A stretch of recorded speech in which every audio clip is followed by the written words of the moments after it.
안녕하세요. 미국 뉴욕 변호사 성선재입니다. 자, 미국에서 최근에 한국계 코리안 아메리칸이죠. 한국계 미국인으로서 연방 상원의원에 도전하는 국회의원이 지금 나오고 있습니다. 앤디 김이라고 하고 있습니다. 이 앤디 김 미국 연방 하원의원인데요. 이번에 미국 상원의원에 도전합니다. 한국계로서는 최초로 미국 상원의원에 도전하는 건데요. 상원의원을 넘어서 미국 대통령까지 가능할 것 같습니다. 오늘은 한국계 미국인 연방 상원의원 당선 유력 넘어서 최초로 한국계로서는 미국 연방 대통령의 세계의 대통령이죠. 연방 대통령의 도전까지 가능하고 앞으로 그 전망이 어떤지 알아보도록 하겠습니다. 그러면 바로 앤디 김이 어떻게 살아왔고 앤디 김의 바로 성장 과정은 어땠는지 한번 보도록 하겠습니다. 앤디 김의 어머니는 간호사였습니다. 그리고 앤디 김의 아버지는 고아로 커서 소아마비까지 앓았지만 앤디 김의 아버지도 미국에 유학 와서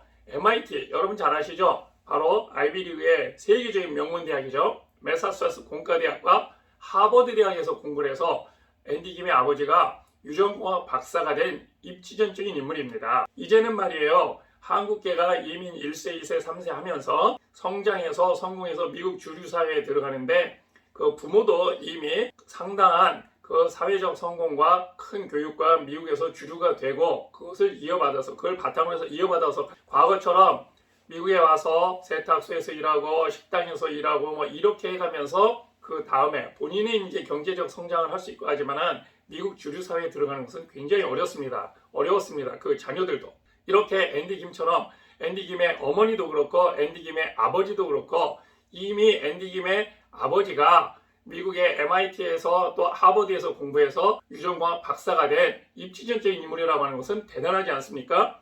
그러한 부모로부터 앤디 김은 사실은 그런 부모와 함께 했었는데요. 좀 전에 말씀드린 것처럼 앤디 김의 부모는 경상남도 밀양에서 결혼을 했고 경상남도 밀양에서 미국으로 건너와 부모의 악정구투 정치학기를 다 보고 자라왔는데요.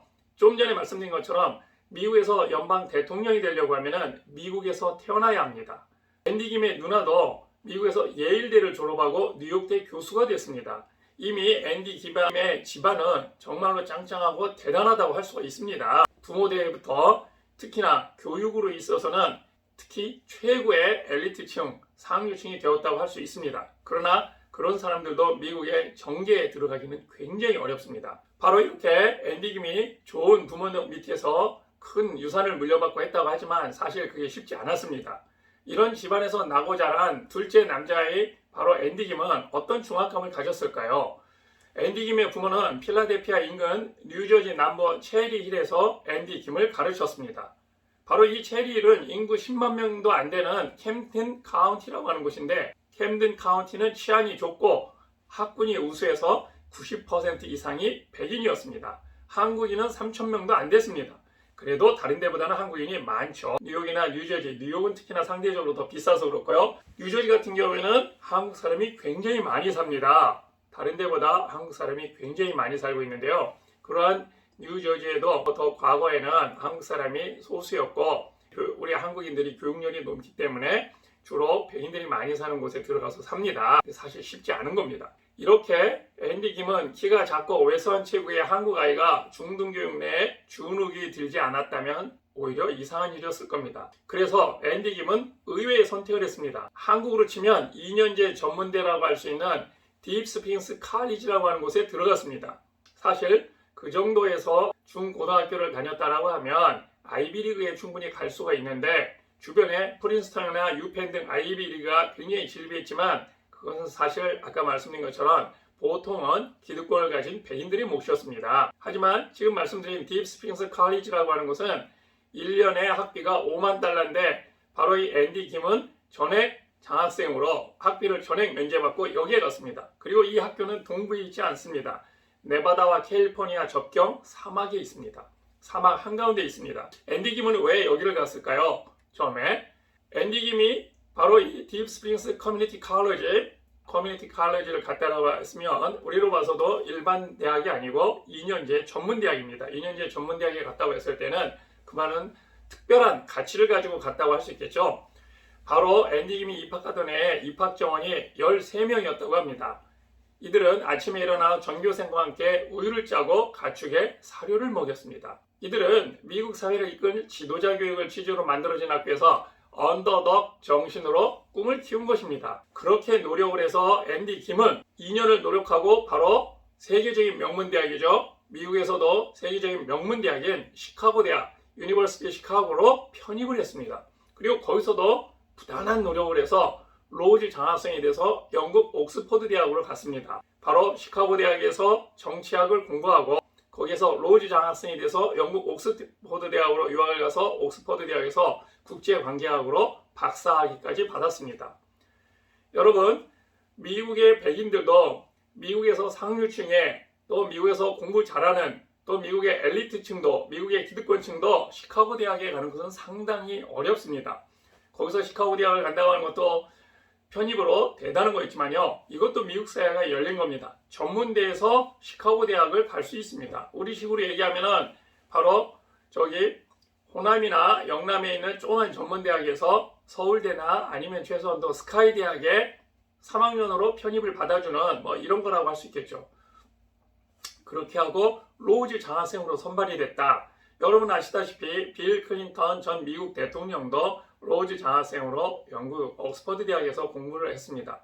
로즈 장학생은 말이죠. 미국의 대학 중에서도 아주 명문 대학에 그것도 공부 1, 2등 아니 공부만이 아니고요. 굉장히 뛰어난 리더십이 있고 또 뛰어난 사람을 한 대학에 한두 명씩 선발해서 영국의 옥스퍼드나 케임브리지에서 수학할 수 있는 기회를 주는 겁니다. 그렇기 때문에 이건 미국 내에서도 그 대학에서도 정말로 선발되는 미국 전체로 영광이라고 할 수 있는 그러한 자리입니다. 그렇게 로즈 장학생이 되어서 옥스퍼드 대학에서 공부를 하고 왔습니다. 그리고 난 다음에 미국 국무부에서 사회생활을 시작했고 바로 앤디 김은 한국계 미국 하원의원으로 이제 되었는데요. 그는 처음에는 국무부에서 외교 전략관으로 일했습니다. 미국이 이라크전과 아프가니스탄 전쟁 등을 거치면서 중동 정세에 깊이 관여하면서 앤디 김은 전문가가 됐습니다. 앤디 김은 능력이 탁월해서 초반에 승진가도도 가팔랐죠. 그렇지만 앤디 김은 어느 날 분명히 존재하는 유리천장을 맞이했다고 합니다.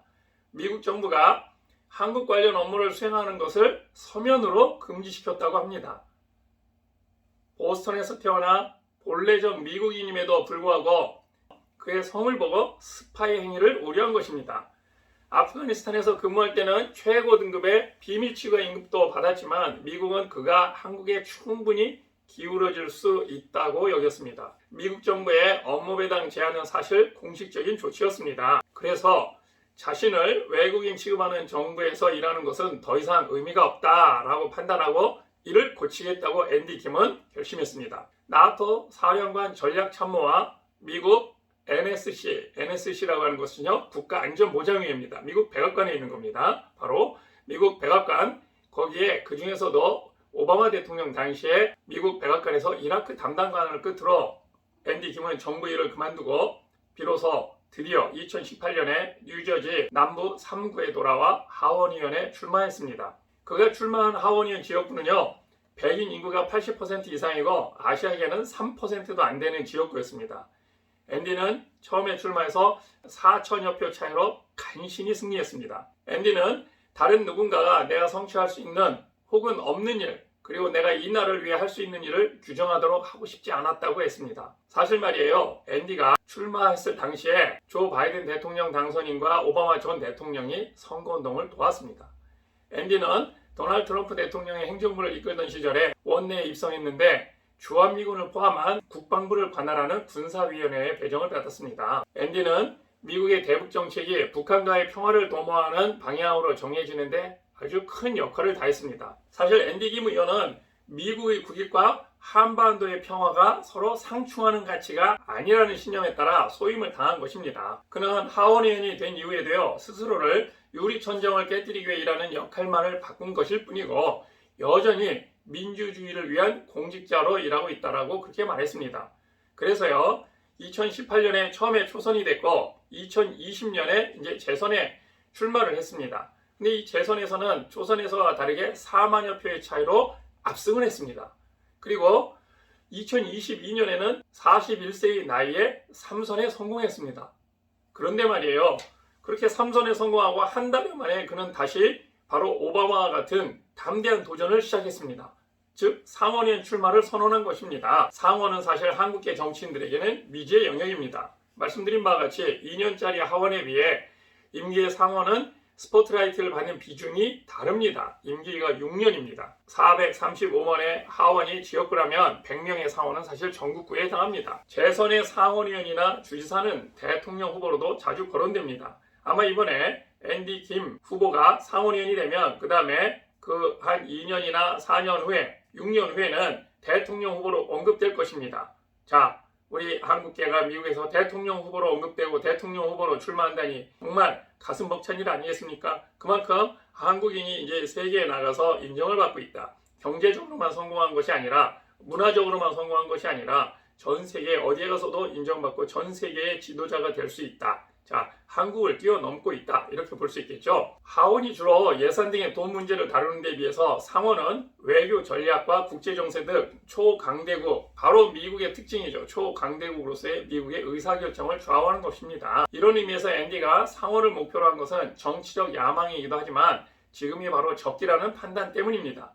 왜냐하면요, 바로 같은 민주당의 상원의원인 밥 메넨데스가 아까 말씀드린 바와 같이 뇌물과 부패 혐의로 기소되면서 낡은 정치, 부패한 정치에 대한 변화의 바람이 불고 있기 때문에 그렇습니다. 물론 미국에서 이번에 한인 유권자 연대, 우리 코리안 아메리칸들은 앤디 김에 대한 전폭적인 지지를 보내고 있습니다.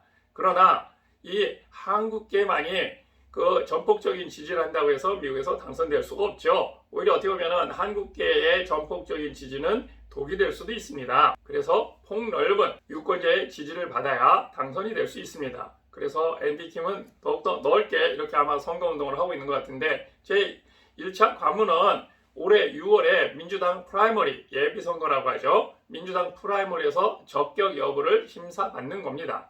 근데 이제 지금까지의 상대가 굉장히 막강한 사람이었었습니다. 바로 누구냐면요, 필 머피 현 뉴저지 주지사의 아내 태미 머피가 바로 경선 출마를 선언했었기 때문에 그렇습니다. 그래서 지금까지 굉장히 아주 치열한 그러한 선거운동을 거쳤고 지역에서 경선이 조그마한 경선들이 많이 이루어지고 있었습니다. 정치에 입문한 이후에 한 70여 차례 타운홀 미팅도 열고 시민과 유권자들의 의견을 경청해서 민주당에서도 이제 좋은 평가를 받고 있었는데, 최근 가상 대결을 전제로 한 여론조사에서도 앤디가 42%, 태미 머피, 즉 필 머피 뉴저지 주지사의 부인이 19%, 이렇게 해서 승기를 잡았다고 할 수가 있겠습니다. 그런데 말이죠, 정말로 다행스럽게 바로 최근에 지난달에 태미 머피가 족벌주의, 또한 또 남편이 현재 주지사지 않습니까? 이런 부분들 때문에, 그런데도 이런 밀리는 유권자와 시민의, 주민의 지지를 못 받는 이런 상황에서 태미 머피가 후보를 중도에 사퇴해서 지금은 단 한 명의 유일한 유력한 후보로 됐습니다. 그렇다면 아마 당선이 제일 이제 유력하게 돼 가겠죠. 그렇게 아버지 어머니가 경상남도 밀양에서 태어나서 아버지는 특히나 고아 출신으로 소아마비를 앓았지만 미국에 이민을 와서 MIT와 하버드 대학을 거쳐서 유전공학 박사가 됐다. 그리고 그의 누나인 모니카 김도 예일대학교를 졸업하고 뉴욕대학교의 역사과 교수로 근무하고 있다. 그리고 현재 그는 중국계 미국인 부인과의 사이에 두 자녀를 두고 있습니다. 그러니 진짜 미국 사회에 바로 그 표본이라고 할 수 있겠죠. 이러한 앤디 김이 지금 연방 상원의원에 유력하게 지금 유력한 단일 후보로 현재 당선만을 남겨두고 있습니다. 저는 뭐 당선되는 데는 큰 문제가 없다고 보고 있습니다. 이렇게 앤디 김이 뉴저지주의 연방 상원의원으로 당선이 된다면은, 그러면 바로 이제는 대통령 후보로 그 다음에 나올 수 있습니다. 바로 오바마 대통령, 또 존 F 케네디, 그 많은 수많은 대통령 후보들, 대통령에 당선되신 분들이 바로 연방 상원의원 초선을 하고 재선이나 이런 때에 바로 담대한 도전을 하고, 그렇게 해서 그 미국을 지배하고 또 전 세계의 리더가 되는, 세계의 지도자로 되는 대통령에 보통 출마하는 일반적인 코스라고 합니다. 이런 자리에 가고 그렇게 했습니다. 그거에 대한 출발점은 바로 상원의원입니다. 그런데 상원의원까지 가는 데는 지금 90%, 99% 왔다고 보고요. 저는 미국 대통령에 이제 갈 수 있느냐 없느냐, 이제 그 다음에는 이 자리만 남았다고 봅니다. 오늘은 바로 앤디 김 미국 연방 하원의원이 우리 한국계 미국인으로서 미국에서 연방 상원의원에 당선이 유력하고 그 다음에 대통령까지 꿈을 꿀 수 있는, 대통령까지 가능해진 이러한 정치 지도자로 성공하는 것을 우리가 그의 이력과 함께 그가 최근에 어떠한 길을 걸어왔는지 살펴봤습니다. 감사합니다.